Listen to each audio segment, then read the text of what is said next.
the privacy issues that that come with it, and the ability to even undermine someone's employment by going straight to an employer in an investigation rather than the individual accused.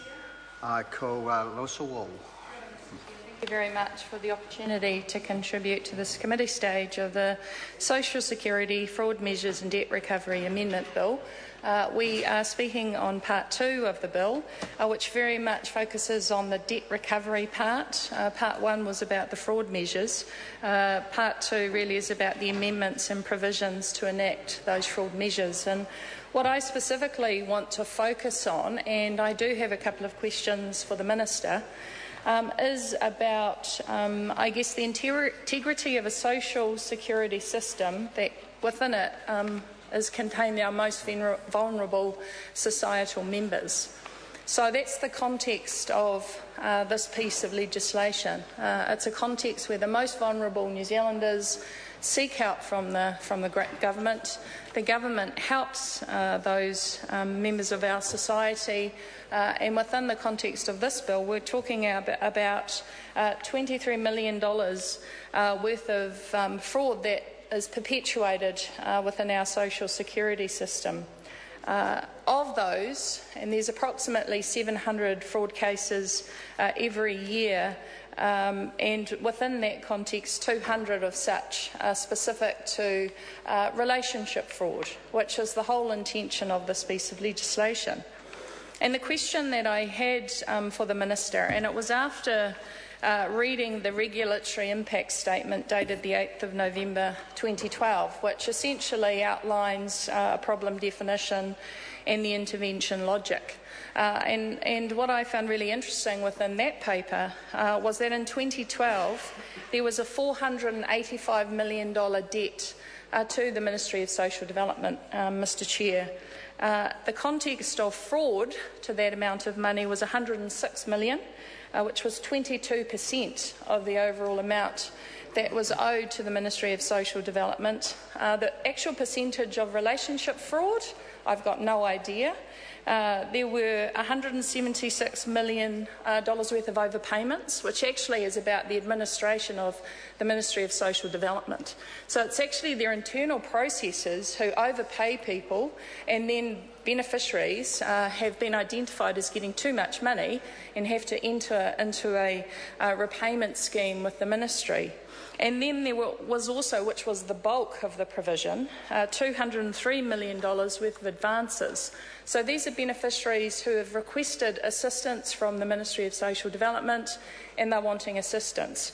The reason that I bring these issues up is that it seems to me that we've gone down a really punitive path in terms of relationship fraud specifically, and we're wanting to criminalise a group of people. Because the punishment contained within Part 2 of the legislation is very much about fining people who are beneficiaries, or then actually saying, if you haven't got the money, worst case scenarios, we're going to send you to jail, which actually doesn't make sense to me. What would have been maybe a more pragmatic response was sharing the debt, because I believe that there are women particularly and specifically who end up in debt through relationship fraud that end up having that whole of the liability of that debt that the government says they are owed because they're in a relationship where their spouse is earning too much money, so they've got accommodation supplement that they weren't entitled to, they've got a whole lot of entitlements that they weren't entitled to, and so this piece of legislation is saying, okay, we're going to share the burden because their partners have enjoyed the government's money, and so we believe that a fraud's been perpetuated and they must then pay. My question to the Minister would have been, there's an administrative cost in terms of now creating a new regime around dealing with fraud. And I just wonder why we couldn't have treated for the women and for the men actually, aspects of this particular legislation as advances, and then just integrated the $106 million worth of fraud into existing systems. Why are we creating a whole new system when in fact we could have just added value to what was already there? I am particularly passionate about this area as a member of the Social Services Select Committee, because what we're dealing with are, as I said before, our most vulnerable members of society. And many people have talked about the context of relationship fraud. It's mostly women who are getting the DPB. I mean, what I found, Mr Chair, what I found staggering actually in this regulatory impact statement is that there wasn't a gender analysis, because I think what we're actually talking about is debt that women have. There wasn't an ethnic analysis. We don't actually know how many Māori or Pacific or other New Zealanders are affected by this particular issue. And, you know, frankly, what we've tried to highlight tonight is that the prioritisation by this government of trying to recover what amounts to a very small amount of money that beneficiaries owe. And what we've said is that the opportunity cost to that time, in terms of a bill, would have been much better spent looking at the up to $6 billion worth of tax evasion that occurs in the country. And so the whole reason and rationale for highlighting that to New Zealanders, some of whom will be watching tonight, really is trying to underlie the prioritisation by this government of making sure that beneficiaries pay back money that they supposedly have defrauded our government of. And as I said before, these are New Zealanders who would have got too much accommodation allowance, too much other support, which actually has enabled them to survive and live in the country within the context of no work, and the work that they do have actually not paying them enough to live. One of the questions I also have for the Minister is around the commencement date, because that's changed. This Act was supposed to come into force on the 4th of November 2013.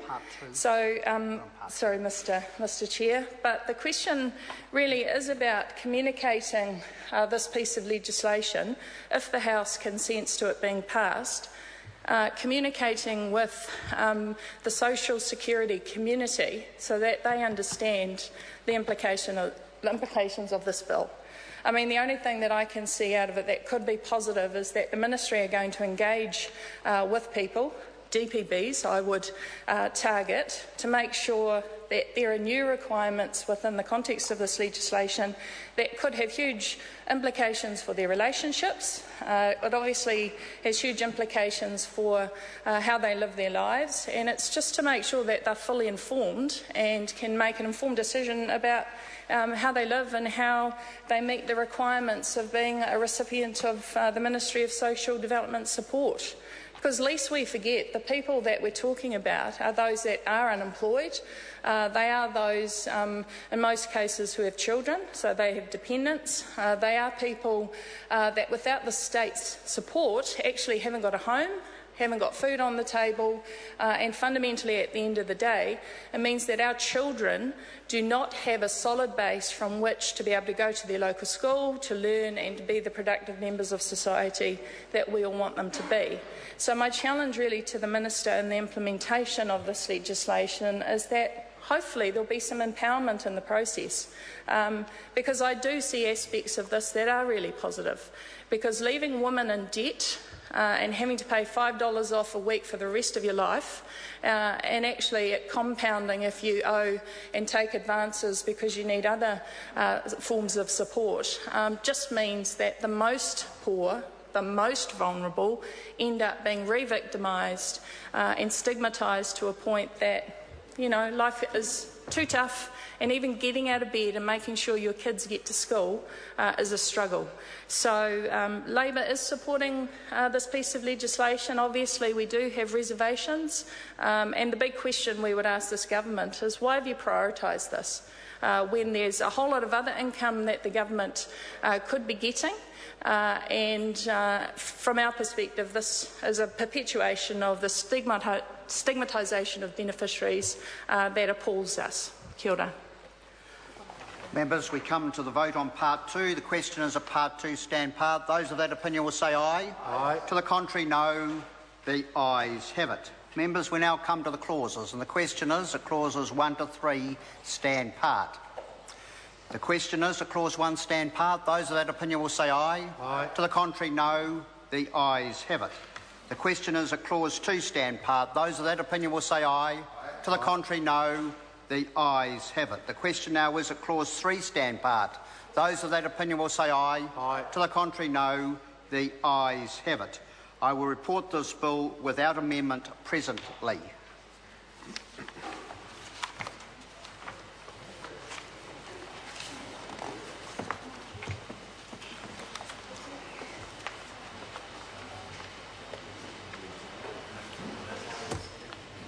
We need a minister.